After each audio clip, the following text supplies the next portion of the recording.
Welcome to EconTalk, part of the Library of Economics and Liberty. I'm your host, Russ Roberts of Stanford University's Hoover Institution. Our website is econtalk.org, where you can subscribe, comment on this podcast, and find links and other information related to today's conversation.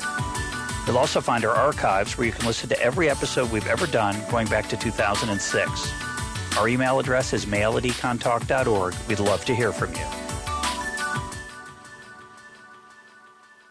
Today is November 16th, 2015, and my guest is David Mindell, the Francis and David Dibner Professor of the History of Engineering and Manufacturing and Professor of Aeronautics and Astronautics at the Massachusetts Institute of Technology.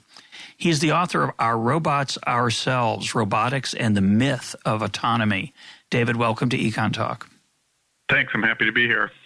Now, you open with the tragic story of Air France Flight 447, and you use the crash and the recovery of the wreckage as symbolic of our interaction with autonomous technology and robots. Why that story, and what does it teach us? Well, the Air France story is a story about a failed handoff where the automation on board an airplane found a relatively minor fault and handed the plane, control of the plane, back to the human pilots too suddenly, kind of ungracefully, surprised them, and then they had lost some of their skills flying too much with automated systems and lost control of the airplane, which actually was a perfectly good airplane about a minute into the crisis. And so they went from tens of thousands of feet flying through the sky and ended up spiraling into the ocean, tragically losing all aboard. And that's a story about what can happen when automation is in a life-critical system in an extreme environment and the relationships between the humans and the machines are not properly engineered to exchange control in a graceful way.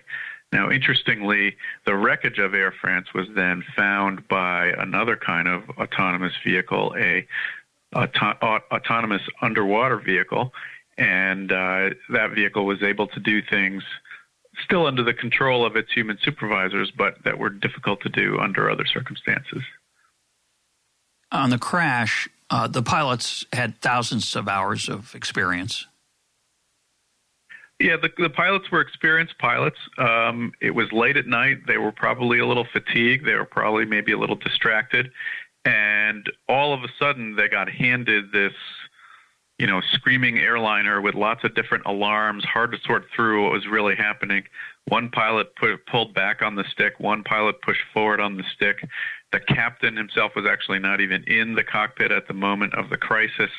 The accident report he got there fairly quickly. Total loss of cognitive control of the situation.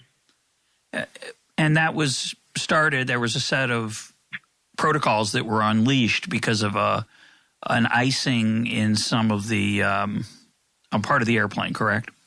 That's right. The engineers who had programmed the system told the computer that it could not fly if there was ice on the pitot tubes. Actually, there are ways an airplane can fly without the data from the pitot tubes. In fact, unmanned aircraft fly that way all the time, or at least they have the ability to fly that way. But the human programmers had said, if all the data coming in isn't perfect, then you got to check out altogether, and that's basically what the computer did. Which seemed reasonable.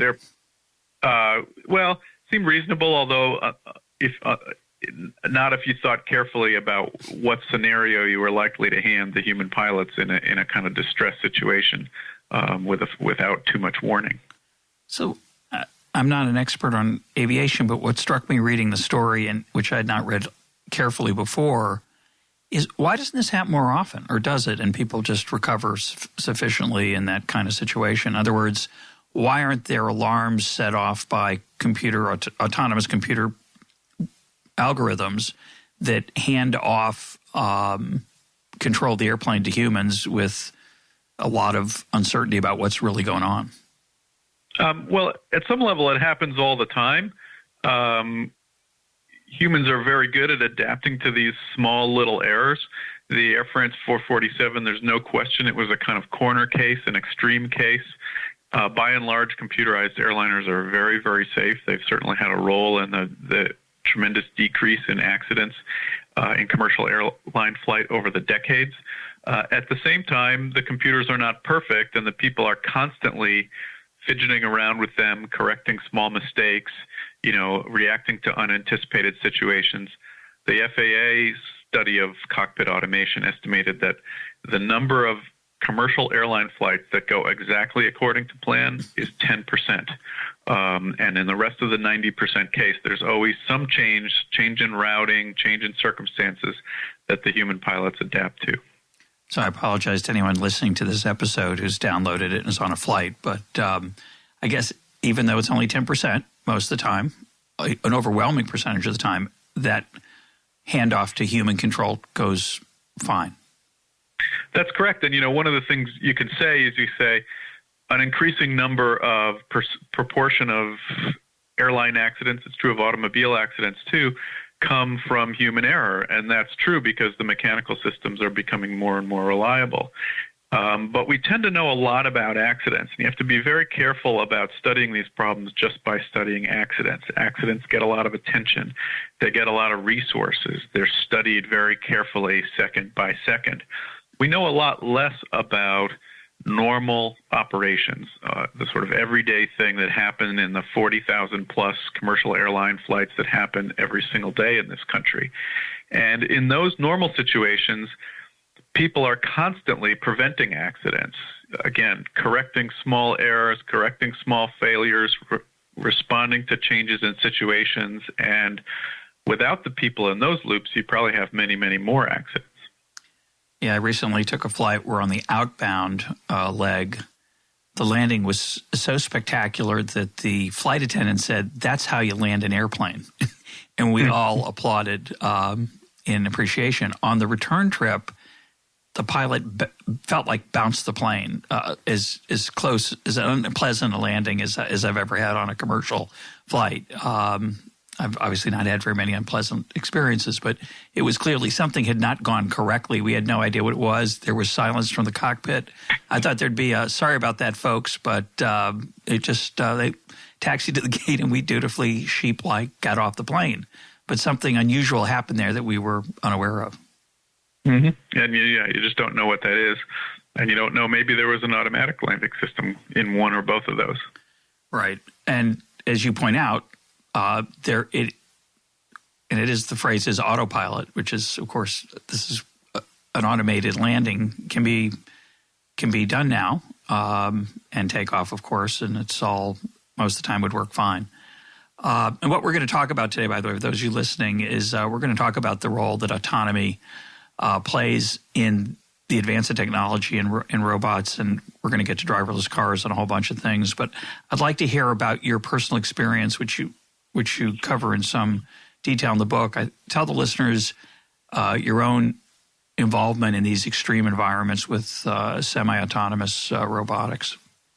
Sure. The book starts where my career started, which was in the very deep ocean. And I began as an engineer in the 1980s working with early robotic vehicles in the very deep ocean.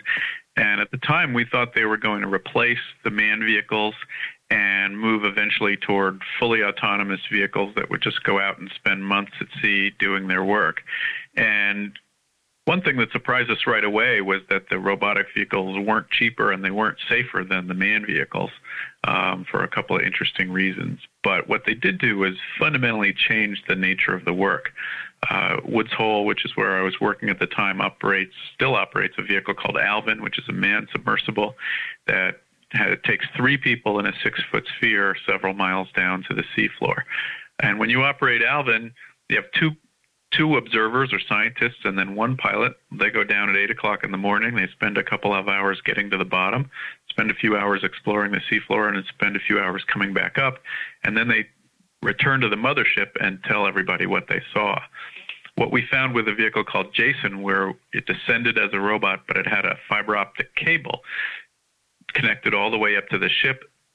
So everything you saw on the seafloor was relayed up to the ship in real time into a large kind of NASA-like control room.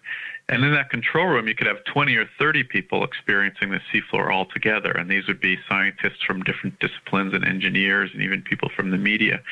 And the experience of exploration changed quite radically. You had was more of a group experience, more of a social experience.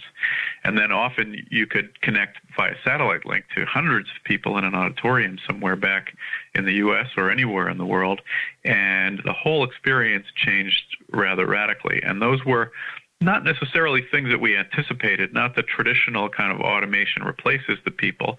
What it did do is push the people to a different place and change the nature of the work that they did. The robots didn't do any science on their own. They didn't really do any exploration. But what they've turned out to be really good at is digitizing the seafloor at incredible precision and resolution. And that allowed the scientists to explore in the data from the comfort of a computer workstation, often at a time that was even remote by several months from the time the vehicle actually was collecting that data. Talk about how the scientists felt about that, because that was a very interesting cultural phenomenon. Yeah, there was a lot of conflict over it over the course of the 90s. A lot of scientists felt that, remote science wasn't really science, that they really wanted to visit the seafloor. If you didn't actually physically inhabit the place you were studying, it wasn't really the right kind of science, which is interesting because I've dived in Alvin and in submarines, and you can see very well out the window, but you don't really feel like you're in the place you're looking at. You're encased in a titanium or a steel hull that's protecting you from the elements. So it's remote presence of its own kind. But it took a long time for people to accept that using robots to do remote exploration might actually also be exploration.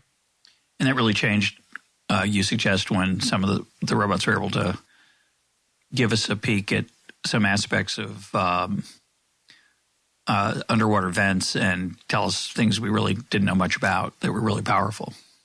Yeah, there were certainly things that the robots could do you just couldn't do. I mean, just before I joined this group, they sent a small robot, Jason Jr., down the grand staircase of the Titanic that was much too dangerous for a human-occupied submersible to go down. They could get very close to hydrothermal vents. They could also stay down for days and days at a time, which vastly explore the amount of time you get on the seafloor. And so there's a whole set of phenomena that are sort of different. And what we also found was that the progress was not necessarily toward full autonomy where you have robots that were just going off on their own. You always tried to stay in touch with the robots as much as you could. Over the course of the 90s and into the 2000s, we did, in fact, get autonomous underwater vehicles that didn't have the cables connected to them. But you still always wanted to talk to them, even if it was only a couple of bits at a time, to keep an eye on them and let them know what to do. And then they would always come home and bring their data back, and you'd download the data and, again, explore the seafloor by exploring the data.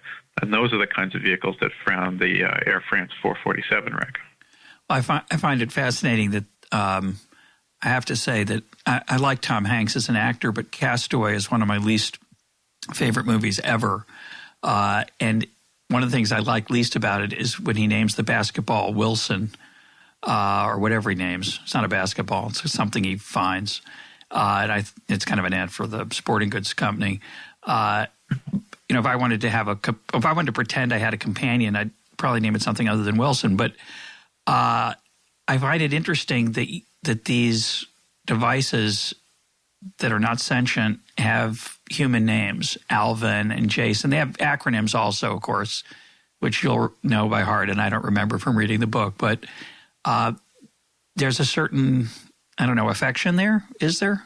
What's that like? Do you think of them as in an emotional way?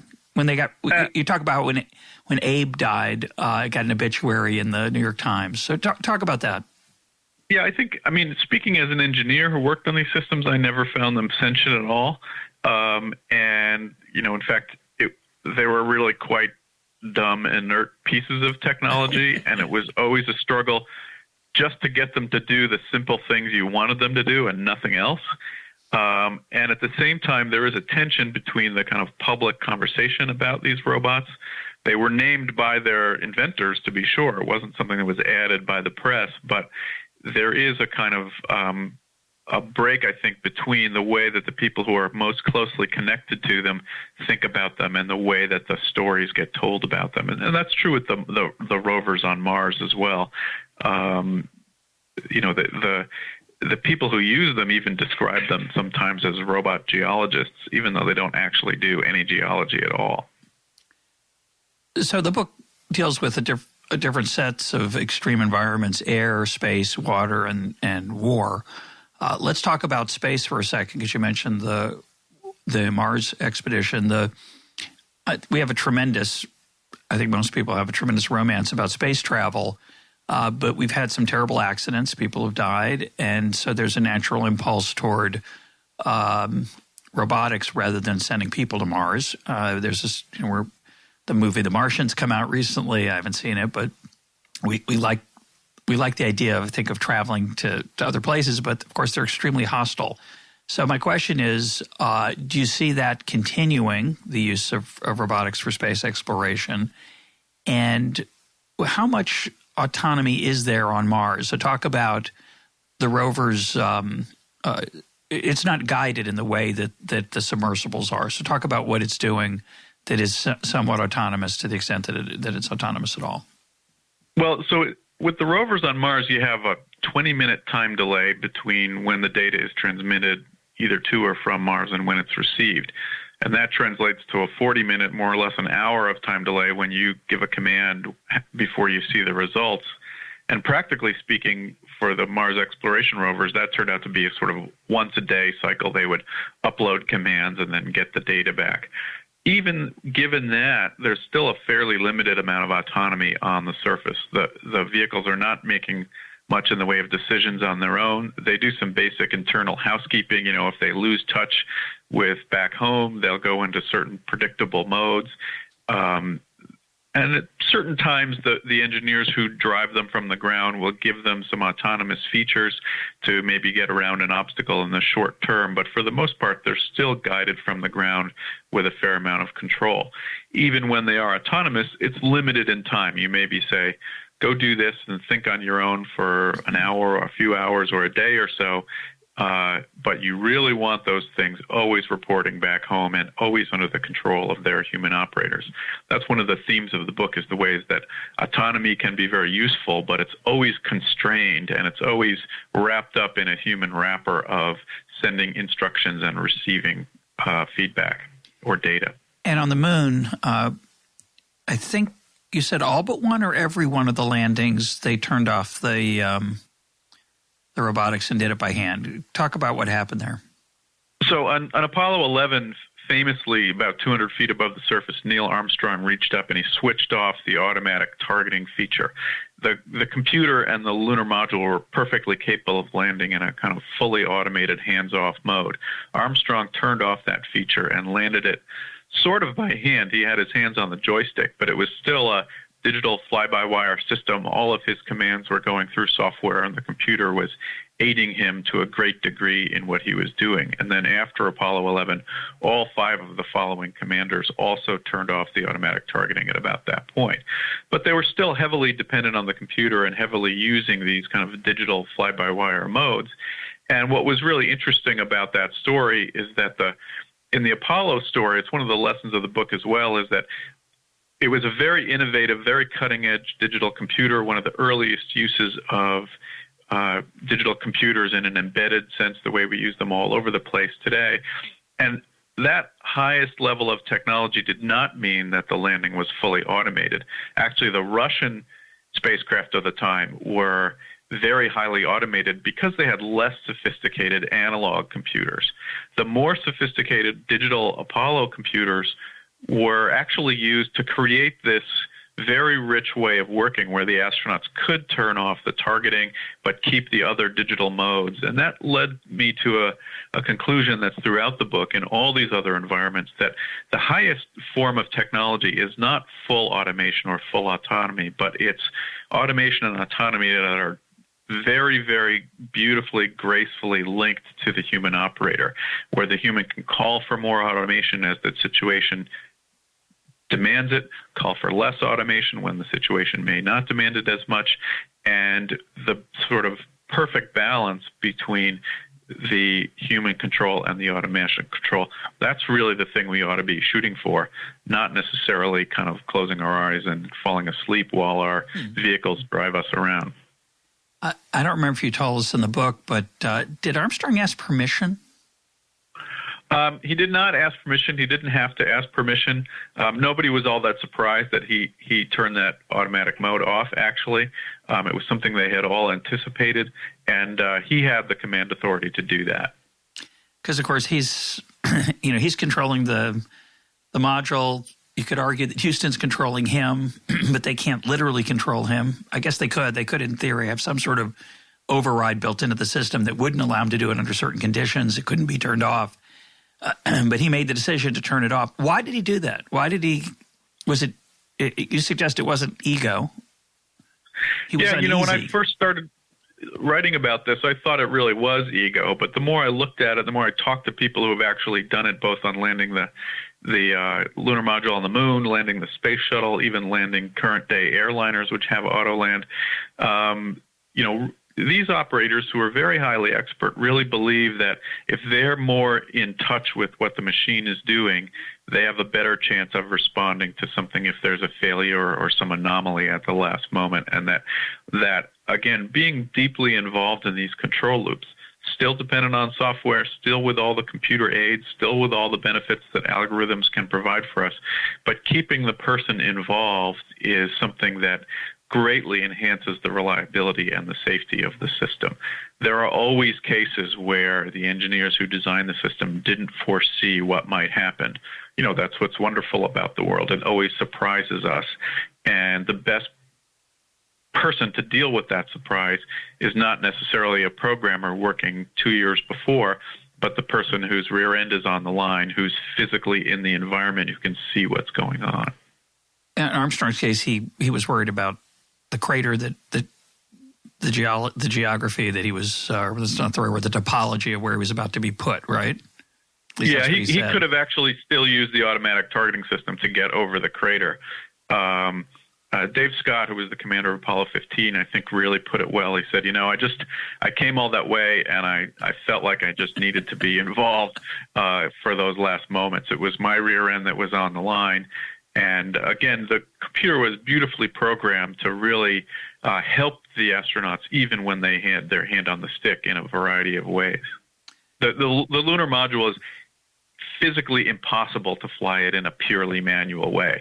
It had 16 thrusters, and no human could command all 16 of those things in exactly the right way. So you had to fly it through the computer. You need 2 octopi to do it.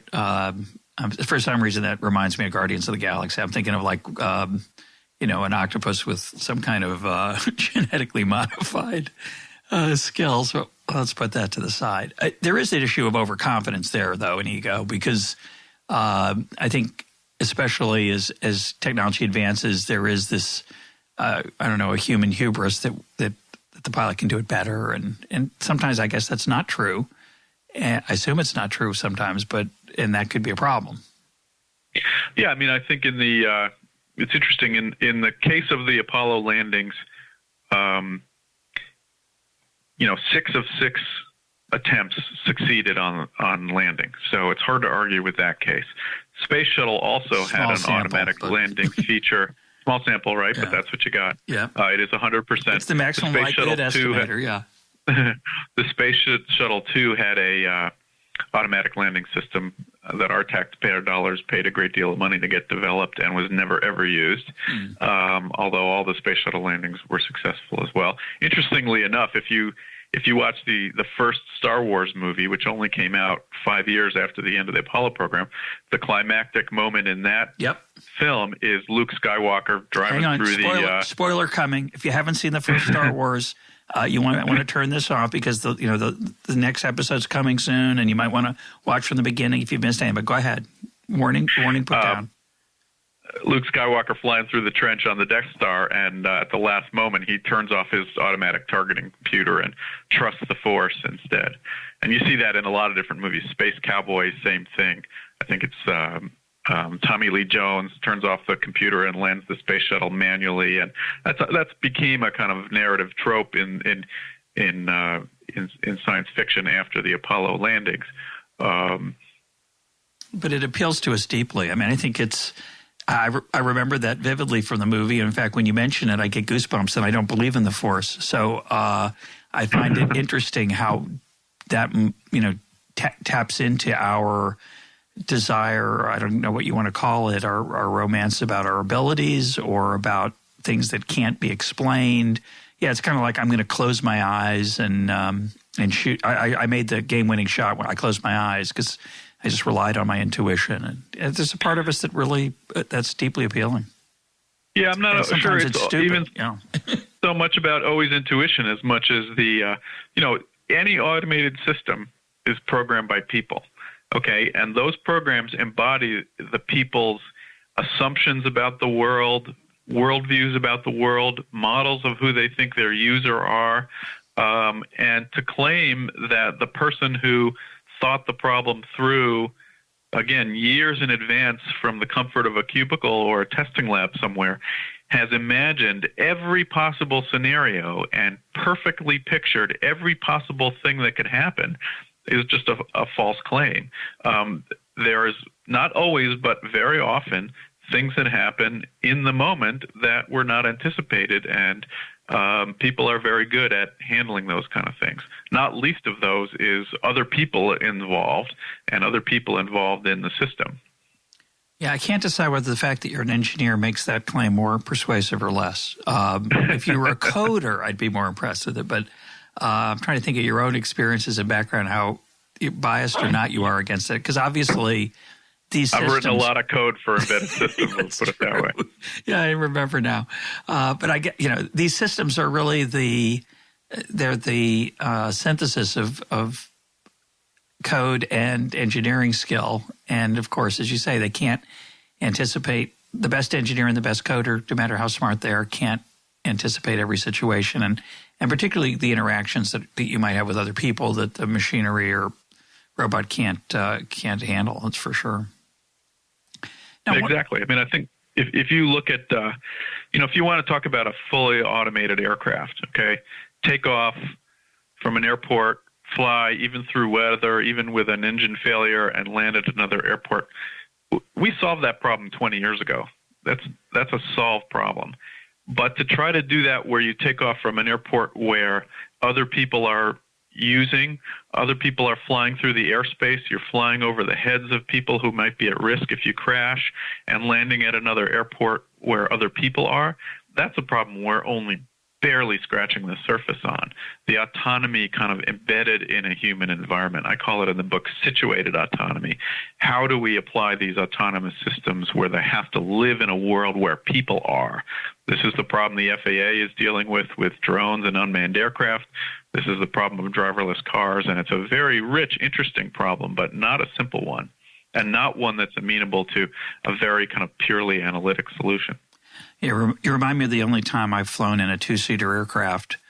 We lifted off in about 5 seconds of taxiing. It was really exhilarating, and we're floating through the air. It was a beautiful day.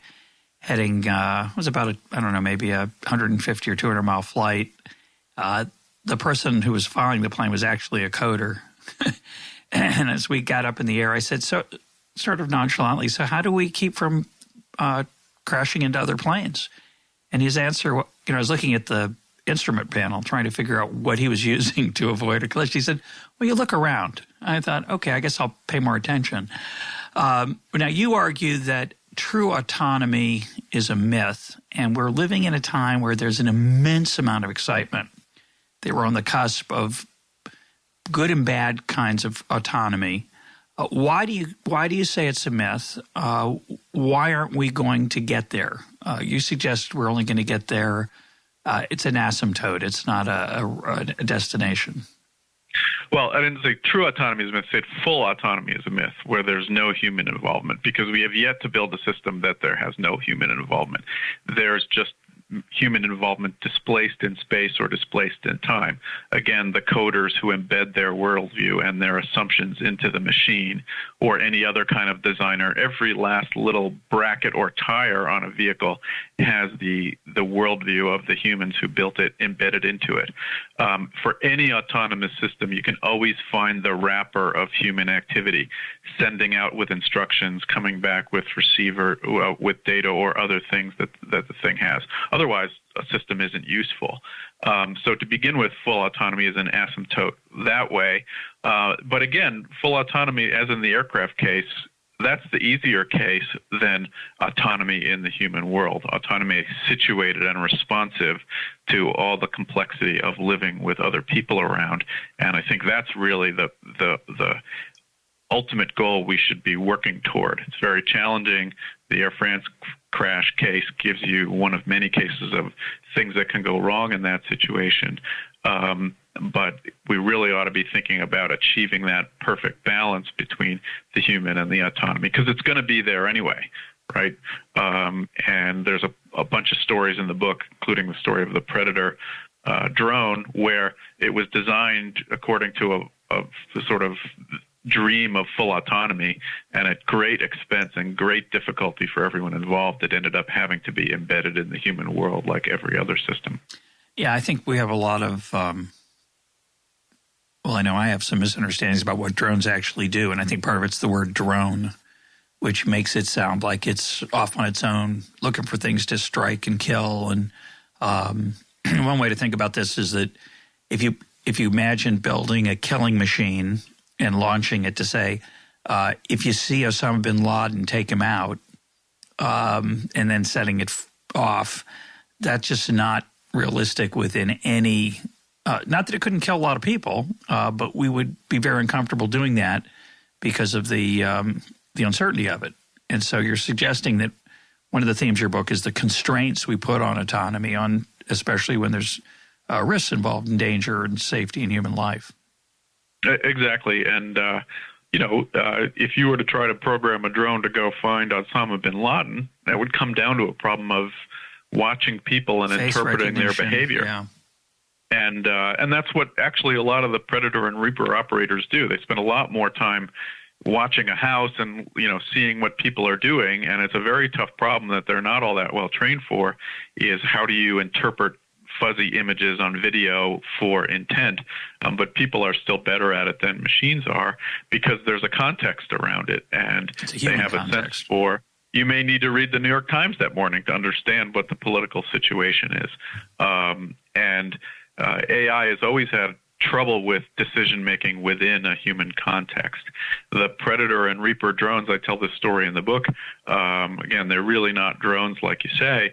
The Air Force actually banned the term unmanned to talk about those vehicles because they take hundreds of people to actually operate them, and it's actually a problem because they're so labor-intensive to operate them. They are remotely operated. They do different things than manned aircraft do. They're really interesting, and they raise a lot of interesting challenge, but the last thing they are is inhuman killing machines. I guess it's like a bullet. A bullet doesn't have a person. It's not a knife thrust or a saber or a spear. That's the first killing at a distance. And it's obviously directed by a person who aims and fires, and things go wrong. We understand that. And the bullet is actually not a bad.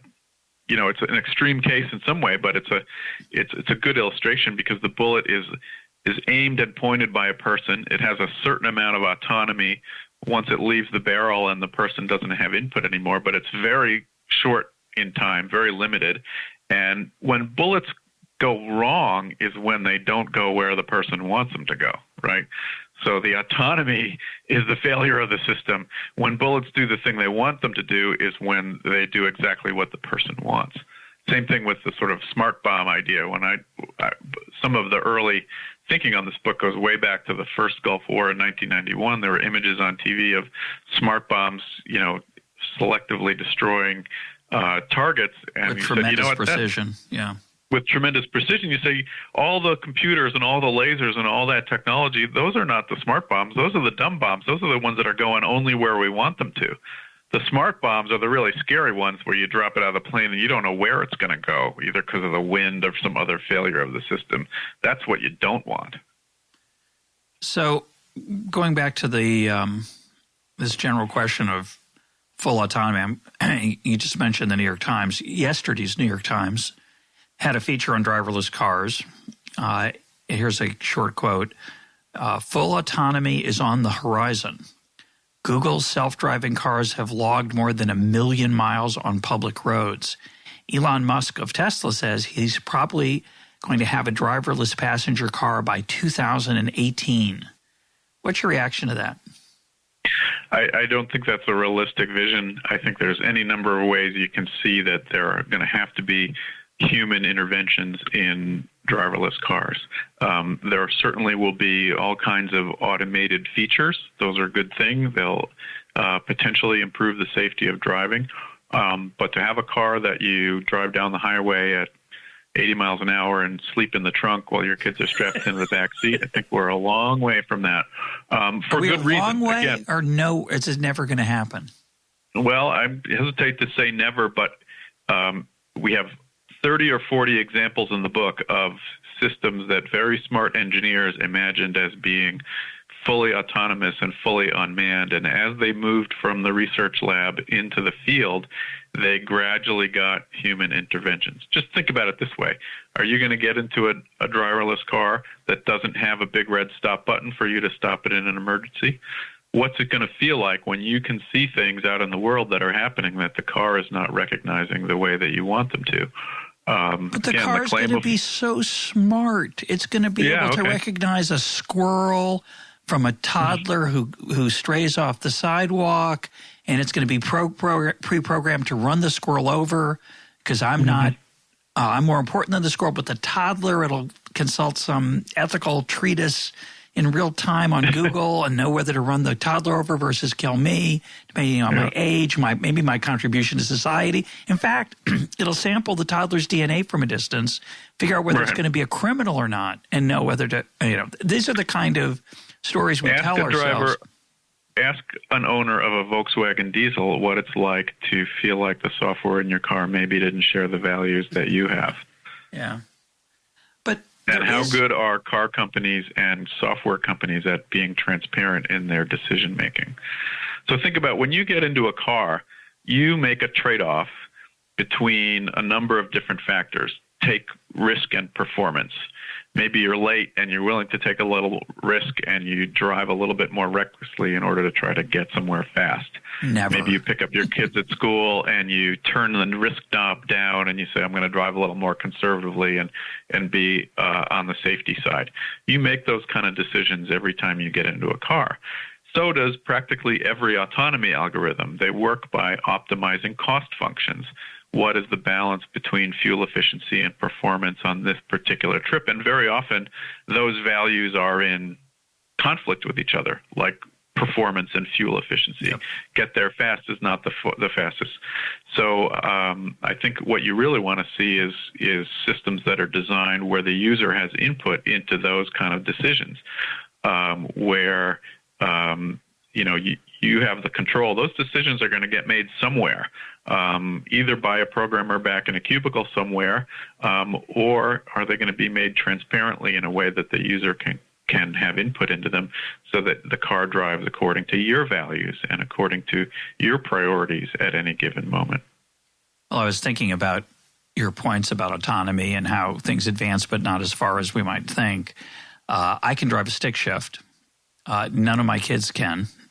Mm-hmm. And it crosses my mind that maybe their kids won't learn how to drive a car at all. In fact, I have 4 children. My last child, at least so far, just turned 15. And I wonder, wouldn't it be nice if I could live in that driverless car world and I wouldn't have to teach him how to drive? So, my dad taught me how to drive a stick shift. It was an unpleasant experience for both of us. Teaching my 3 other children how to drive has been a challenge. It would be great. As long as that driverless car works perfectly under all conditions, everywhere, all the time, right? And there's no question that when you have good bandwidth and you have you're near a cell tower and the sensors are all working at their highest order and the car was inspected last week and there's no ice on the sensors or bird poop on them, you ought to be able to have access to great features. But you're really going to have to be able to move in and out of those features. Maybe you're driving away from high bandwidth cell links. Maybe you're driving on dirt roads that haven't been mapped. Maybe you're driving in a lot of different circumstances. You need to be able to move in and out of these autonomous modes, and that presents you with the Air France 447 problem, which is a problem we should be working on that we can improve on. But it's very hard to imagine a world where you get in and you have no possibility of having any input into the system. Why would you want to throw away that human insight? Well, I guess the one that, let me rephrase your point. Obviously, if that toddler comes off the sidewalk and the car says, I can't handle this, your turn, that's the Air France problem at an extreme. That's not going to go very well no matter what. I don't care how prepared I am. There's really no attractive way to deal with that kind of – there's no easy way to think about that handoff. If it's more, gee, it's kind of a foggy day today, or the cell service is mediocre, the tower is mediocre, why don't you drive? That's a different level. But I guess when you talk about it, given how poorly we drive now, I'd be willing to take a pretty big trade-off of autonomy. I'd be willing to accept some very flawed autonomy rather than letting my 15-year-old drive that car. So there is a trade-off there. You're suggesting that trade-off will never be I think you're suggesting that trade-off will never be attractive enough to give up full autonomy. And I think what Google and Tesla and others, and to some extent Uber, are betting on is that we'll get so close that we'll save so many lives that it'll be a huge improvement.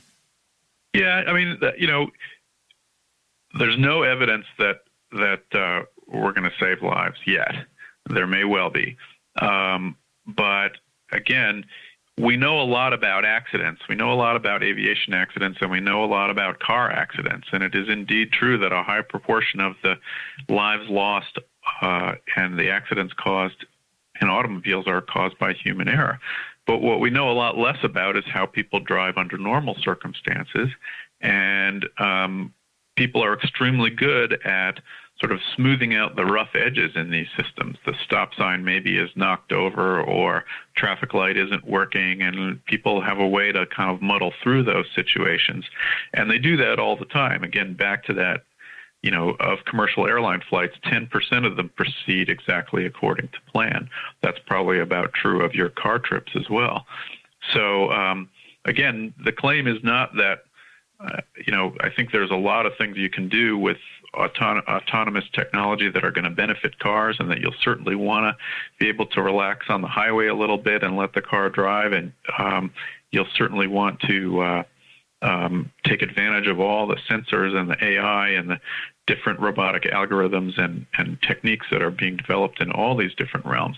It's just a matter of whether you're going to be sleeping in the trunk or whether you're actually going to have the ability to stay involved in the system, and whether you can think about technology that will keep you engaged in the world and expand your experience outside of the car rather than push you back into a sort of rarefied cocoon into the car with 100% faith in technology that has no possibility of failing. Yeah, we're already somewhat down that road of semi-autonomy with, you have collision warnings, you have lane change warnings, and of course that encourages people to text or to talk on their phone or eat.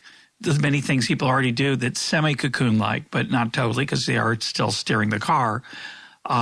But you suggest that Google's made a mistake, might be not the right word, but they made a decision, at least in their public statements, that they're moving toward complete autonomy. Whether they get there or not, maybe we should be skeptical, but you're suggesting they should have tried a different model that might have been more, or maybe that's where they'll end up. How might that work? Give us a little vision of that. Well, I think almost all the car companies are taking a different approach, right? And I quote the senior leadership at BMW in my book saying, people buy our cars because they like to drive them. We'd be crazy to get rid of that part of it. And people like to be in control in different ways. And the automobile companies, who are much more familiar with what it means to engineer and support and operate a life-critical kind of system out on the roads, are all taking a much more cautious approach to it. And I think you'll see this play out in the marketplace. These companies are all in competition. They're going to be vying with each other for the best position. There are certain components of all this, but again, the idea that you'll end up in a car that doesn't have a big red stop button in it, it's hard to imagine that's actually going to come to pass, that even regulators would allow that.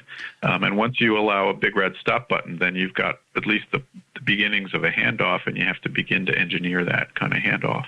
Again, full autonomy is only going to work in that way, if it'll work at all, with all of the perfect conditions everywhere all the time. And we know that that's not how the world is wired. The world is just not fully wired that way yet.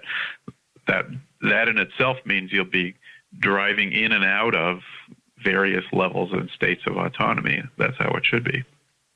So one argument would be, well, there'll be a red stop button. There'll be some override possibilities. There'll be some training necessary maybe to get your driver's license still. That'll be a little bit different. But, of course, you'll be greatly aided by all those systems on board. And maybe that red button gets pushed so rarely that it's just an uninteresting feature. I think the question is, for those of us who are overly enthusiastic, which would include me, because of things like Google's self-driving cars, quote, have logged more than 1 million miles on public roads. In your book, you're very critical. None of it in the winter, by the way. Yeah, so in the book, you're very critical of you suggest that a lot of the, quote, evidence that that it's near is exaggerated or misleading. Why? Well, to begin with, again, that approach is an approach where you have to solve the problem 100% perfectly to do it at all. And that's just generally not been the approach that successful engineering systems have taken. I don't think the evidence is exaggerated. I haven't seen evidence that driverless cars have saved lives. They've also been driven heretofore almost exclusively, at least that kind of car, on the well-ordered streets in Northern California. And, living in Boston just last winter, the 3D topography of the terrain changed by 9 feet overnight, because you get 3 feet of snow plowed up into 9-foot snow piles. And, the directions of the streets changed. The very way that people drive was changing rapidly. The Google car still relies on essentially perfect maps in order to make its way through the world, and there's an awful lot of the part of the world that's not perfectly mapped yet, and maybe never is, because maps are always changing in that way. Again, I think all the autonomous features are great things. I think they're going to come in. I think there's a good chance that some of them will improve the safety of driving, and they may introduce new risks as well. It's just hard for you to imagine that the person whose rear end is on the line, who is physically immersed in the environment and has a situational awareness of what's going on, will never, ever possibly have anything to add to the situation. We've never seen a system that's worked that way in the field. But it would be the question would be, as the general experience, let's say it's 2025 or 10 years from now, and we've just recorded the 1,000th episode of EconTalk, which would be really exciting. Mm-hmm. And we're talking about, say, your elderly. We'll be both of us. Maybe I don't know how old you are, but I'm 61, so I'll be 71. That's not good. Let's go. So let's talk about my parents. They're 85 now. They live in Huntsville, Alabama, and they're taking a drive to Memphis this morning, which drives me crazy. Because they drive themselves, and in 10 years they'll be God willing, they'll be 95 and 93 years old, and they probably won't be able to drive their own cars, so they call an Uber to take them to Memphis. And will that Uber have a person driving them? Will there be a driver, or will they just get picked up by the equivalent of an actual drone car that will deliver them? I'm not suggesting they'll go through the air. Amazon won't deliver them. Which is the other thing we hear that's imminent, is that we'll have these things flying through the air autonomously. In 10 years, will old people and non-old people be able to mostly go from point A to point B without being able to, surf the web and eat and hang out and chat? Or will the will they be a driver, whether it's them or somebody they've hired? I got to ask Uber about that, I guess. Well, they're hoping. I think that's one of the reasons they're worth so much money. But do you think that's a feasible? Is if you were an engineer for them, would you think that's something you'd strive for? I guess I would say whatever system they're involved in, they ought to have some ability to intervene if it's not doing what they want it to be doing. No, I think there will be such a system. I agree with you. But for the most part, most of the time, will we be traveling without any human direct intervention? Well, that, just like that plane you said, we've solved that problem, the takeoff and landing in an unoccupied. Well, again, so the thesis of the book is that we can learn about that future by looking at what people have had to do in extreme environments. And when you have a $150 million airliner with a very highly certified crew and a very highly certified system of maintenance and parts control and all documentation and all that, we fly a great deal of those flights under the control of autonomy, and we still feel the need for people to be involved in monitoring and fairly frequently taking over when human lives are at stake. I think that the mythology that the book really tries to tease apart is that we're moving from human to remote to autonomous, when actually I think what's happening is those three modes are all converging. And so you will see cars that have autonomous features. You will see autonomous driving for certain times in certain places for certain applications. But overall, the driving system will be a mix of human and remote and autonomous systems. So in the area of artificial intelligence generally, we've been talking mainly about robotics, but artificial intelligence generally, do you think machines are getting smarter? Is that a meaningful question? We've had guests on this program who think there's a real possibility, and there are very smart people who worry about this. I'm one of the less smart people who's not as worried, but they're very smart people. Elon Musk, Stephen Hawking, Nick Bostrom on this program, who've suggested that we have to really worry about machines getting so smart they become sentient or autonomous and pursue their own interests. Are you worried about that? I worry more about them pursuing the interests of the people who design them, however smart they may be. Again, we have yet to build the machine that's not heavily influenced and by its designers and the things that they built into it. I think you're much more likely to get killed by a poorly designed robot than by an evil thinking robot. Ever? I mean, I agree with you. I'm on your side. But what do you think is worrying those folks I mentioned? What are they? Why do they think there's? I mean, I'm always thinking, well, can't you just unplug it?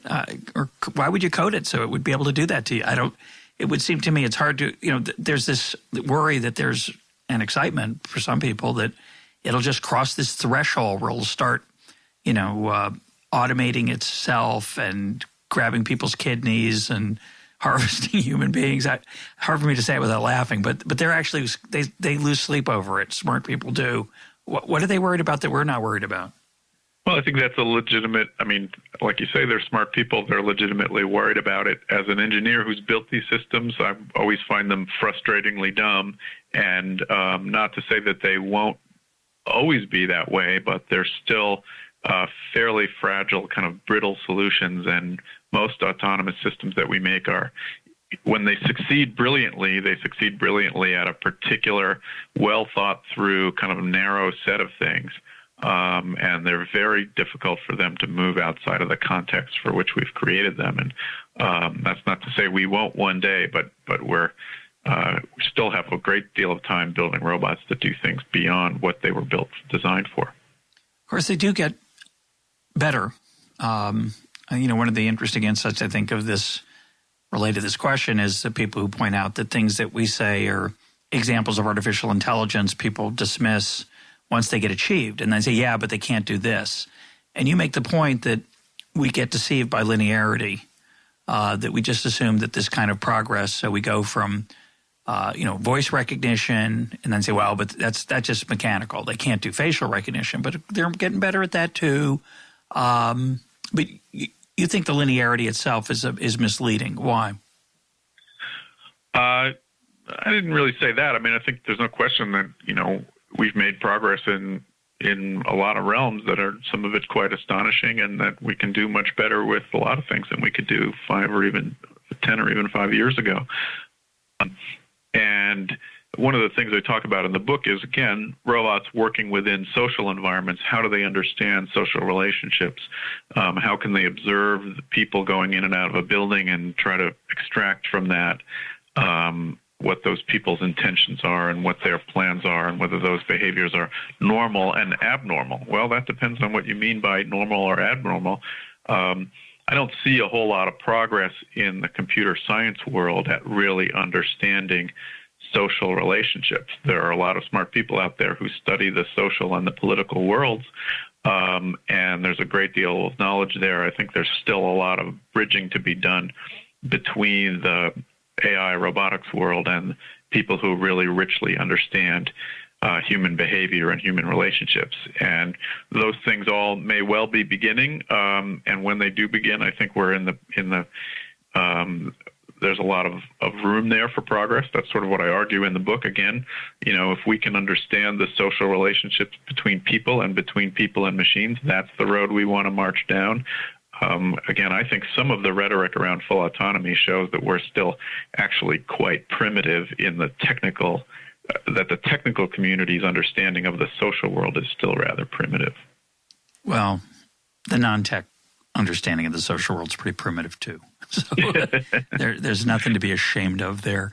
Are there any areas where, it's funny, you think about, controlling a rover on Mars with a 20-minute time delay, or some of the incredible applications you talk about in the book, and then down at the other end, you have things where your thermostat learns what kind of temperatures you like, and very mundane examples of where technology and human sentience are sort of coming together.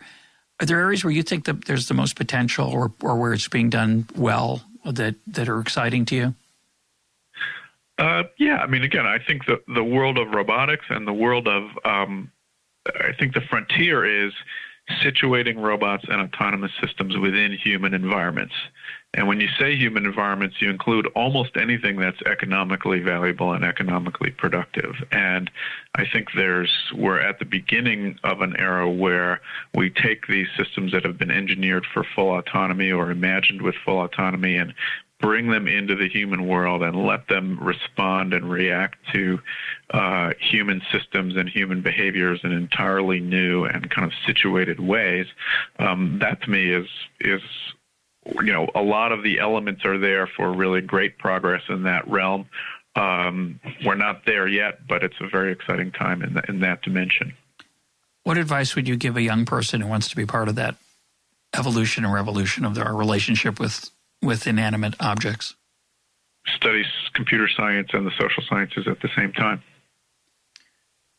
And do you have any worries about the folks who don't have the skills to do that? A lot of people, one of the themes of your book, which I love, is that even the smartest technology is the product of human creation. Of course, some people wonder whether robots and artificial intelligence will be able to innovate autonomously. But what about folks who struggle to do that, or do you think we can all make a contribution?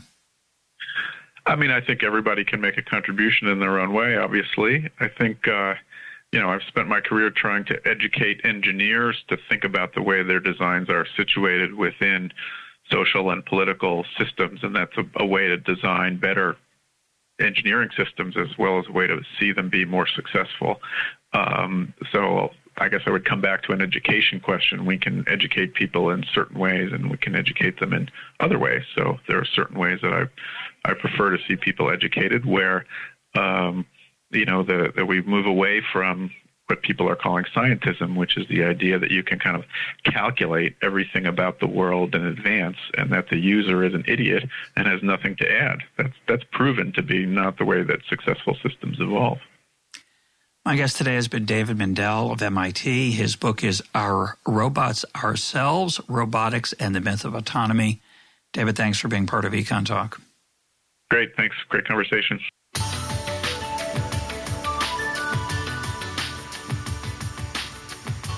This is EconTalk, part of the Library of Economics and Liberty. For more EconTalk, go to econtalk.org, where you can also comment on today's podcast and find links and readings related to today's conversation. The sound engineer for EconTalk is Rich Goyette. I'm your host, Russ Roberts. Thanks for listening. Talk to you on Monday.